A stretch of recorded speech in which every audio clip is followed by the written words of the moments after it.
Everyone, my name is Nidhi Bhatnagar and I welcome you all in this channel. तो आज की video में हम क्या सीखेंगे? देखो, आज हम करने वाले हैं क्लास 10th की इंग्लिश की बुक से एमेंडा पोएम। एमेंडा पोएम जो है एक छोटी सी बच्ची की जो है वो एक कहना चाहिए उसी के ऊपर आधारित ये पोएम है, उसी के बारे में है poem.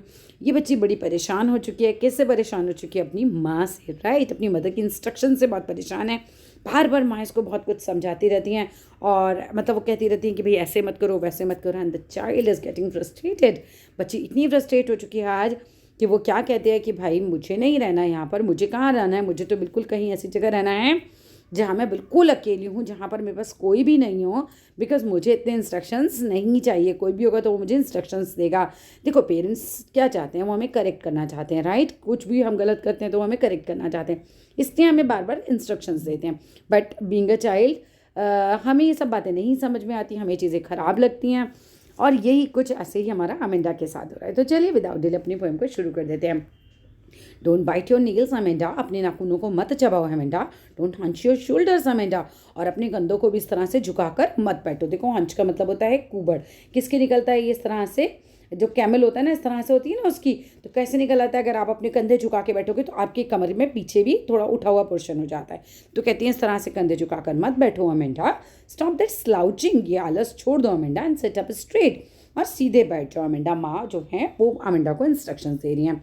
There is a languid emerald sea where the sole inhabitant is me, a mermaid drifting blissfully। अब अमेंडा जो होती हैं बहुत परेशान है पहले पैराग्राफ में।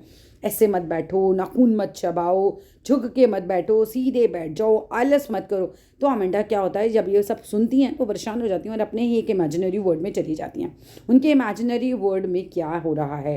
There is language. वो क्या बोलती हैं कि बिल्कुल रिलैक्स वाली जगह पे आप वो हैं, कल्पना कर रही हैं वो ये एमरल्ड सी की तरह, मतलब वो एक तरीके से एक जलपरी है ना। एमरल्ड सी में है वो, एक जलपरी की तरह है।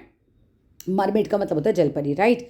तो वो क्या है? एमरल्ड सी में है, एक जलपरी की तरह है। वो the sole inhabitant is me. वो कहती हैं मैं क्या चाहती हूँ, मैं एक जलपरी की तरह बन जाऊँ, बिल्कुल एक रिलैक्स जगह पहुँच जाऊँ जहाँ पर क्या हो, बिल्कुल भी मतलब मेरे को कोई रोकने टोकने वाला ना हो, और वहाँ पर अकेले मैं ही हूँ। सोल मीन्स अकेले, इनहैबिटेंट मतलब रहने वाली, तो वहाँ पर रहने वाली अकेले मैं ही हूँ। और मरमेड में क्या बन जाऊँ? मैं एक मरमेड बन जाऊँ, मैं एक जलपरी बन जाऊँ, और जो ड्रिफ्टिंग कर रही हो, जो बह रही हो ब्लिसफुली, है ना। बस जलपरी क्या करती हैं? जल में ऐसे ही बह रही होती हैं, स्विम कर रही होती हैं। ब्लिसफुली मतलब खुशी खुशी। तो Amanda uses an imagination as an escape point, कि वो क्या यूज़ कर रही हैं? अपनी इमेजिनेशन, अपनी कल्पना यूज़ कर रही हैं कि वो क्या करें, वो यहाँ से चली जाएं। From day to day, you know, जो भी उनको कमांड्स मिल रही हैं उनके पेरेंट्स की तरफ से, वो उससे भाग जाना चाहती हैं। She finds peace in her own created world. उनको शांति कहाँ मिलती है? जो उनके दिमाग में एक इमेजिनरी वर्ड बन गया है ना, जो इमेजिनरी उन्होंने संसार क्रिएट कर लिया है, उसमें उनको शांति मिलती है। वहाँ पे वो बोलती है कि कोई रिस्ट्रिक्शंस नहीं है। वो इमेजिन क्या करती हैं अपने आप को कि बहुत ही जॉयफुली, मतलब बहुत ही खुशी खुशी जो है एक मरमेड हैं और जो सेल कर रही हैं, you know, without any confines, है ना। उनको कोई प्रॉब्लम नहीं है, कोई उनको रोक टोक नहीं रहा है, और सॉफ्ट वेव्स पर ग्रीन सी में वो आराम से जो है वो ऐसे तैर रही हैं। Did you finish your homework Amanda? अब माता जी फिर से आ जाती हैं और मम्मी उनको क्या बोलती हैं अमेंडा को? तुमने अपना होमवर्क फिनिश कर लिया Amanda? Did you tidy your room Amanda? क्या तुमने अपना रूम साफ कर लिया Amanda? I thought I told you to clean your shoes Amanda. और मुझे क्या लग रहा है, मैंने तो तुमसे कहा था ना अपने जूते भी साफ कर लेना अमेंडा। फिर मदर आ जाती हैं। मदर आके उनको फिर इंस्ट्रक्शंस देती हैं कि भाई तुमने अपना रूम क्लीन किया कि नहीं, अपना होमवर्क किया कि नहीं, मैंने तो तुम कहा था जूते साफ करने के लिए अपने, तुमने वो किए कि नहीं। और ये सब कुछ अमेंडा को बिल्कुल अच्छा नहीं लग रहा। अब अमेंडा क्या चाहती है? अब वो फिर से अपने उसी इमेजिनरी वर्ल्ड में जाती है। I am an often roaming the street. मैं वो कल्पना करती हैं कि मैं क्या हूँ, मैं बिल्कुल अनाथ हूँ। ऑफन कौन होता है? जिसके माता पिता ही नहीं होते। वो क्यों ऐसा चाह रही हैं? नेगेटिव मत लेना, वो ऐसा चाह रही हैं कि उनको कोई इंस्ट्रक्शन ही ना दे, कोई उनको टोके ही ना। तो कैसा फील कर रही हैं अपने आप को कि भाई वो लॉस्ट हो जाती है। वो दिखाते नहीं मुंगेरी लाल के हसीन सपने, तो आंखें झपकता था और अपने इमेजिनरी वर्ल्ड में चला जाता था। तो वैसे ही जाती हैं कि भाई वो बिल्कुल ही भी क्या हैं, वो अनाथ हैं, सड़क पर ऐसे ही घूम रही हैं। I a pattern soft dust with my host bare feet. और वो क्या कर रही हैं इस समय? सॉफ्ट डस्ट पे, जैसे रेत वगैरह होती है ना, उस पर वो अपने बेयर फीट, नंगे पैर हैं। और नंगे पैर, हॉस्ट मीन्स चुपचाप हैं वो बिल्कुल, और चुपचाप उस पर नंगे पैर रेत पर डिज़ाइन बना रही है, पैटर्न बना रही है। सॉफ्ट डस्ट पे वो पैटर्न बना रही हैं। क्या वो महसूस कर रही हैं, कल्पना कर रही हैं कि वो एक ऑफिन अनाथ हैं, घूम रही हैं सड़क पर ऐसे ही, और वो जो सॉफ्ट डस्ट है उस पर वो पैटर्न बना रही हैं चुपचाप अपने नंगे पैरों से। The silence is golden, the freedom is sweet. अब वो अपने अपनी कल्पना में क्या सोच रही है कि ये जो शांति है ये तो मेरे लिए गोल्डन है, because she wants that silence. She is fed up with instructions given by her mother, right. तो उनको इतना अच्छा लग रहा है ये साइलेंस जो उनकी कल्पना में, रियल में नहीं है, कल्पना में वो जो शांति है उन्हें बहुत अच्छी लग रही है। और वो कह रही है फ्रीडम तो बहुत ही अच्छी है, यहाँ पर मैं कुछ भी कर रही हूँ और मुझे कोई रोकने वाला नहीं है। Don't eat that chocolate Amanda. Mummy का करेक्टर फिर आ जाता है, don't eat that chocolate Amanda, remember your acne Amanda, will you please look at me when I am speaking to you Amanda. Mother अभी फिर से, अब देखो अमेंडा वहीं खड़ी हुई है, मम्मी वहीं खड़ी है, अमेंडा बार बार कल्पना में जाती है। अब मम्मी क्या बोलती हैं, चॉकलेट नहीं खाओ अमेंडा, तुम्हें याद है ना तुम्हारे चेहरे पर जो मुहासे निकल रहे हैं, बिकॉज जब टीनेजर्स चॉकलेट वगैरह खाते हैं तो मुहासे और ज़्यादा निकलते हैं। Will you please look at me, तुम मेरी तरफ देख सकती हो Amanda when I am speaking to you, जब मैं तुमसे बात कर रही हूँ। और अमेंडा क्या कर रही है, देख नहीं रही मम्मी को, वो अपनी कल्पनाओं में खो रही है बार बार जाके, ठीक है। आई एम रेपुंजल, अब की बार वो अमेंडा अपने आप को क्या सोचती है, रेपुंजल कौन है, एक फेयरी टेल में एक फेयरी है। और वो जो परी होती हैं उनके जो बाल होते हैं, जो फेयरी हैं उनके जो बाल होते हैं वो बहुत लंबे हैं। और उन लंबे बालों पे मोस्ट प्रोबेबली मुझे कुछ याद आ रही है इस स्टोरी में, राजकुमार जो था महल में ऊपर चढ़ के आता था उनके बालों की रस्सी बना के, इतने उनके मतलब बाल मजबूत हुआ करते थे। जस्ट एक कहानी है तो अब वो अपने आप को कल्पना करती हैं कि वो रेपुंजल हैं, right. I am Rapunzel, I have not a care, life in a tower is tranquil and rare. अब देखो यहाँ पर आ जाते हैं, I will certainly never let down my bright hair. अब देखो I am Rapunzel, I have not a care. Amanda फिर कहती हैं, वो अपने फिर से अपने ड्रीम्स में जाती हैं और वहाँ अपने आप को कैसे देखती हैं कि भाई वो रेपुंजल करेक्टर में है, मतलब वो खुद ही रेपुंजल बन गई हैं फेरी टेल वाली। और उनके जो है लॉन्ग गोल्डन हेयर हैं और वो एक महल में रहती हैं और उनको अब किसी भी बात की कोई भी परवाह नहीं है। I have not a care, that means कि she had no care about anything. अब वो किसी चीज़ की कोई परवाह नहीं कर रही हैं। अमेंडा अपने आप को इमेजिन कर रही हैं लाइफ ऑफ रेपुंजल में कि वो लीड मतलब वो जी रही हैं।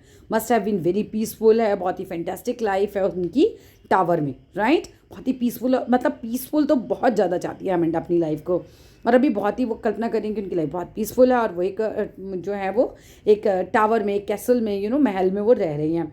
और लेकिन वो क्या कहती हैं कि I will certainly never let down my bright hair, मैं डेफिनेटली अपने जो बाल हैं चमकीले मेरे, वो तो मैं नीचे नहीं गिराऊंगी, बिकॉज उसको पकड़ के कोई भी ऊपर नहीं आने दूंगी मैं, क्योंकि वो क्या चाहती हैं, she wants to live alone, Amanda wants to live free and happy.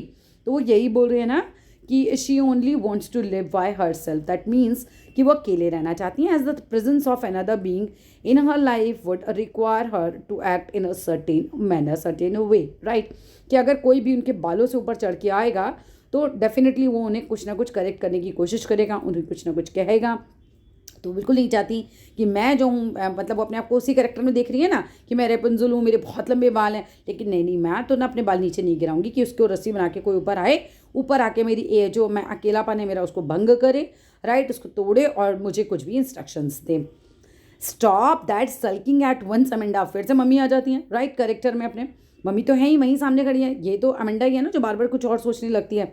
Stop that sulking at once Amanda, you are always so moody Amanda, anyone would think that I negged at you Amanda. अब यहाँ पर थोड़ी सी irony कैसे है कि देखो माँ तो अमेंडा को बार बार इंस्ट्रक्ट कर ही रही हैं। सल्किंग का मतलब क्या होता है, नाराज़ होना, उदास होना, बदमिजाज हो जाना। कहती है इस तरह से नाराज़ होना, बदमिजाज होना बंद करो Amanda, you are always so moody, तुम तो बहुत ही मूडी हो। क्योंकि अमेंडा मदर की बात नहीं सुन रही, मदर भी फ्रस्ट्रेट हो रही हैं। अमेंडा क्या हो रहा है, माँ बोले जा रही है, अमेंडा अपनी कल्पना में खोई हुई है। तो वो बोलती हैं कि मदर बोलती हैं कि भाई ये सब जो है सल्किंग करना यानी कि बदमिजाज होना, नाराज़ होना, उदास होना बंद करो अमेंडा, बिकॉज तुम बहुत ज़्यादा मूडी हो और कोई भी ये सोच सकता है कि आई नेग्ड एट यू, राइट, मैं तुम्हें बार बार टोकती हूँ, मैं तुम्हारे अंदर कमियाँ निकालती हूँ अमेंडा। एंड डेफिनेटली मम्मी कमियाँ तो निकाल रही हैं अमेंडा में, जो अमेंडा को अच्छा नहीं लगता है, राइट। तो वो क्या है लास्ट लाइनों में कि हर मदर कीप्स इंस्ट्रक्टिंग, बार बार उनको इंस्ट्रक्शन दिए जा रही है अमेंडा को डूज एंड डोंट्स की, but Amanda remains lost in her own dreams. Amanda अभी भी अपने सपनों में कोई है और mother believes that Amanda is not reacting. अभी मम्मी को क्या लग रहा है, अमेंडा तो कुछ रिएक्ट ही नहीं कर रही है, बिकॉज शी इज़ एनॉयड, वो बहुत नाराज़ हो गई है। सल्किंग मीन्स नाराज़ होना, right. Her behaviour has made her mother feel so bad, Amanda के बिहेवियर ने माँ को बहुत ज़्यादा फील कराने पर मजबूर कर दिया कि वो बहुत ख़राब फील करे।